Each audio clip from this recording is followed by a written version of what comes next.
আসসালামু আলাইকুম, আমি সাহেল বলছি। আজকে আপনাদেরকে দেখাবো কিভাবে একটি বুটেবল উইন্ডোজ 8 করা হয়। বুটেবল উইন্ডোজ 8 আমরা কেন করব এটাকে জেনে নিই।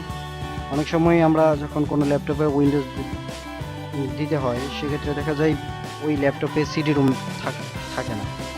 সেক্ষেত্রে বুটেবল একটা পেন ড্রাইভ যদি থাকে, ওই পেন ড্রাইভ দিয়ে আপনি উইন্ডোজ দিতে পারবেন। আর বুটেবল পেন ড্রাইভ করতে গেলে প্রথমত যে জিনিসগুলো দরকার সেটা হচ্ছে একটা 8 জিবি পেন ড্রাইভ, উইন্ডোজ 8 এর iOS ফাইল, ছোট একটি software win setup from USB. তো উইন সেটআপ ফ্রম ইউএসবি এটা 24 MB একটা সফটওয়্যার, ইজিলি ভাবে আমরা নেট থেকে ডাউনলোড করে নিতে। 8 জিবি পেন ড্রাইভ আমাদের সবারই আছে। যেটা নিয়ে প্রবলেম হয় সেটা হচ্ছে iOS ফাইলটা নিয়ে। উইন্ডোজ 8 এর iOS ফাইল যদি না থাকে, তবে একটা উইন্ডোজ 8 এর ডিভিডি কারো যদি থাকে তাহলে ওইটা থেকে আপনি করে নিতে পারেন।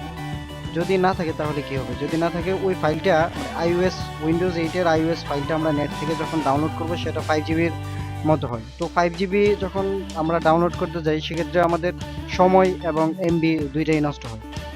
তো এখন আমি যেটা দেখাবো সেটা হচ্ছে সিডি থেকে কিভাবে আমরা উইন্ডোজ 8টাকে iOS বানাবো এবং তারপরে ওইটা দিয়ে বুটেবল পেন ড্রাইভ বানাবো।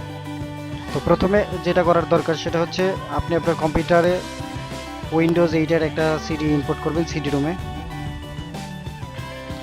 ইনপুট করার পরে আপনি দেখুন IMG বার্ন নামে একটা সফটওয়্যার আছে। ওই সফটওয়্যারে যাওয়ার পরে create image file from disk.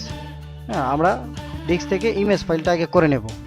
তো ইমেজ ফাইলটা কীভাবে করবেন এটা এখন দেখুন। এই যে আমার সিডি রুমটা এখানে শো করছে, আপনি টার্গেট ফাইলটা এখানে ইচ্ছা মতো দিয়ে দিবেন। টার্গেট ফাইলটা আমি ডেস্কটপে দিয়ে দিলাম। তো সেভ দিয়ে দিবেন। সেভ দেওয়ার পরে এখানে স্টার্ট করে দিবেন। তাহলে কমপ্লিট হওয়ার পরে এটা ইমেজ ফাইলে হয়ে যাবে। তো যখন ইমেজ ফাইলে হবে তখন ওই ইমেজ ফাইল থেকে আপনি খুব ইজিলিভাবে বুটেবল পেন ড্রাইভ করে নিতে পারবেন। আমি এখানে পুশ করে দিলাম ভিডিওটা। এটা যখন কমপ্লিট হবে তখন বাকি কাজটা দেখেন। তো ইমেজ বার্নের কাজটা শেষ হয়ে গেল। আমরা অলরেডি উইন্ডোজ 8.1 এর ইমেজ iOS করে নিলাম। আর এখন যেটা দরকার সেটা হচ্ছে বুটেবল পেন ড্রাইভ করার জন্য অবশ্যই একটা 8 GB pen drive, minimum 8 GB pen drive আপনি আপনার ইউএসবি ইনপুট করে নেবেন। আমি আমার যে পেন ড্রাইভটা ইনপুট করছি এটা হলো 32 জিবি। আমি এটাতে ওই ফাইলটা রান করাবো। তো এর আগে যেই সফটওয়্যারটা দিয়ে আপনি বুটেবলটা করবেন, ওই সফটওয়্যারটার নাম হলো উইন সেটআপ ফ্রম ইউএসবি। এটা ভার্সন আছে বিভিন্ন। এইটা কোথা থেকে নামাবেন, কিভাবে নামাবেন, এটা আমি আমার ভিডিও ডিটেলসে লিঙ্কটা দিয়ে দেবো, নিচে ডিসক্রিপশনে দিয়ে দেবো। তো ডাবল ক্লিক করার পরে আপনি এটাকে আগে এক্সট্রাক্ট করে নেবেন। দেখুন আপনার উইন্ডোজ কত বিটের, যত বিটের হয় আপনি ওই বিটের সফটওয়্যারটা রান করাবেন। প্রথমটা হচ্ছে 32 বিটের, পরেরটা হচ্ছে 64 বিটের।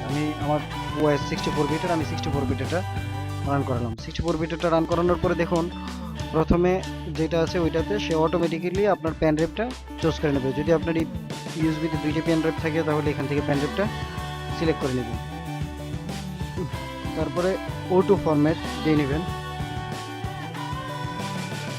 2 নম্বর স্টেপ যেটা আছে উইন্ডোজ ভিস্তা /7/8/10 সার্ভার 2008-2012, এই বক্সটাতে ক্লিক করার পরে আপনি এখান থেকে ওএস ফাইলটা ব্রাউজ করে দেবেন। আপনার ওএস ফাইলটা যে জায়গায় আছে, একটু কিছুক্ষণ আগে আপনার যেটা ইমেজ ফাইল করলেন, ওই ইমেজ ফাইলটা যেখানে আছে ওইখান থেকে এটা ব্রাউজ করিয়ে দেখিয়ে দেবেন।